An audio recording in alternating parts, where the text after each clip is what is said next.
Now, Darren Bent doesn't think that Harry Kane is in the top 5 ever Premier League strikers, in the Premier League era, of course. Peter, is Harry Kane a top 5 for you? A lot of respect for him, you know, as a person, as a player, but I think not yet. So I won't say it's not possible. He has a lot of years ahead of him. I just don't think he's in the top 5 at the moment, but give another 3-4 years, maybe he will get in there. Who's your personal top 5 then?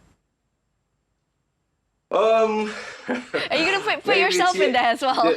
I will go Thierry Henry. I go DJ Drogba, Andy Cole.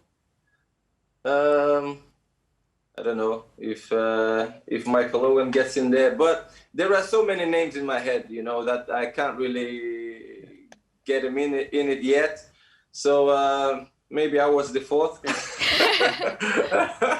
Would you? To be honest with you, I think it's a bit early. All Alan the Shearers. You know, there are so many players up there, you know, that I can't rate. I rate him a lot, but not yet. But the way Gary described his goal, a lot of strikers will miss that. The ball will go over the bar. And this is where you know he is very meticulous at this job. The touch had to be very light. Otherwise, you know, it's either he's going down low, the right trajectory. It's just beauty. It's just was great to watch because I analyzed it as a striker. It just has to be enough touch on that ball to be in the net. So he definitely has that thing that makes you great. So, but it's not just yet there. Gary, you were saying? Well, no, I was going to say I don't think Harry Kane is in the top 5 of all-time strikers in the Premier League at the moment. I think by the end of his career he will be. It depends on the criteria. What are you judging your top striker on? Because if it's total number of goals and goals only, then the likes of Shearer and Rooney have more than that.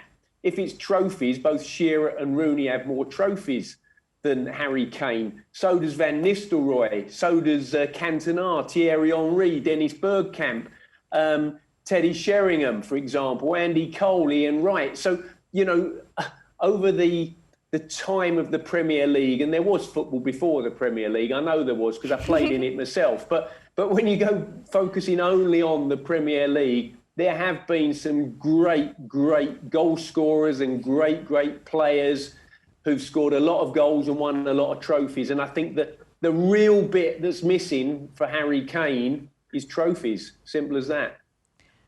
But as well, a large part of his game has also evolved. I mean, this season, I think it really stood out that he's added another dimension to sort of areas of his own play and ticking the boxes as a player as well. Under Mourinho seems to have brought out a different side of him.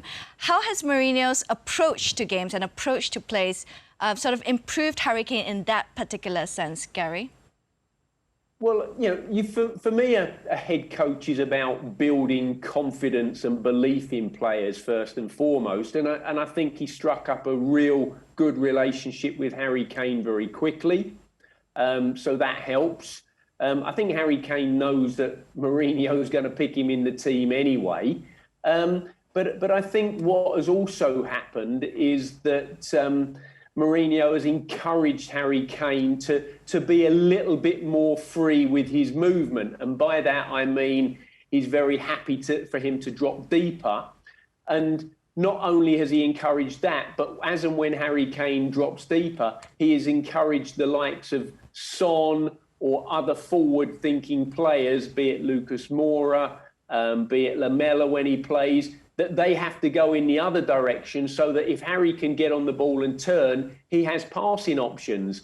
And when you look at Harry Kane's stats so far this season, and I've got to look down at my pad, he's now been involved in 23 goals in 13 appearances in different competitions. That's 13 goals and 10 assists. You know, those figures are absolutely phenomenal. Yeah, and it's that assist game that has really stood out this season then, Peter. I mean, adding that to him makes him a more complete player, doesn't it?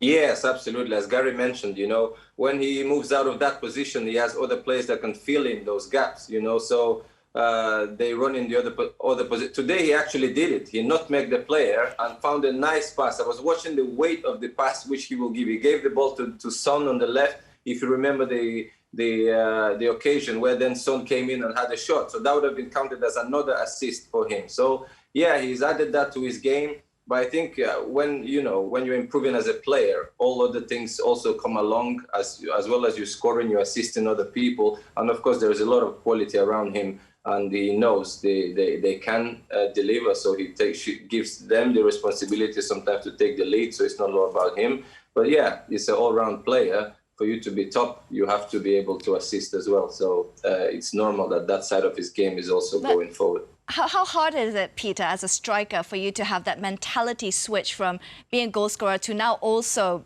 being someone who provides the assist and plays to your teammates as well? Because I'm sure instinctively as a striker, your main goal in your head is always just, okay, aim for goal. How hard is that mental switch? It's harder when you're not scoring. So when you are going through a goal drought, for instance, and you are in between a decision, I need to sort myself out. I'm under fire here. Fans are saying he's not scoring goals. That's when it becomes very difficult and you make mistakes. Sometimes you don't want to pass the ball to your teammate who is in a better position than you. But the thing for him is now he takes his chances. The numbers are there. He scored 13, as we just heard, this season so far. So when you're scoring, you are not under so much pressure to score. So then you make the right decision. I think that's a key moment for him. When he won't be scoring, like Aubameyang recently went through like 5 games of not scoring, he went to take a penalty on. I think those are the moments where you are not sure, and when you start doubting, like Son, for instance, today he had just a couple of slight second of doubt, and then he lost the chance. So, but when you're scoring, it's easier to make a right decision. If you decide to shoot, you are full of confidence you're going to shoot. If you decided to pass the ball, you're not wasting any time, you just release the ball on time. So I think it all comes from how you're feeling inside of you, how much pressure you run under. But for now, he's making the job easier for himself. He takes his chances, as we've seen today. And when he feels like someone else can do it, he just passes the ball. So we'll wait and see when he's on the goal drought if he will pass the ball or not.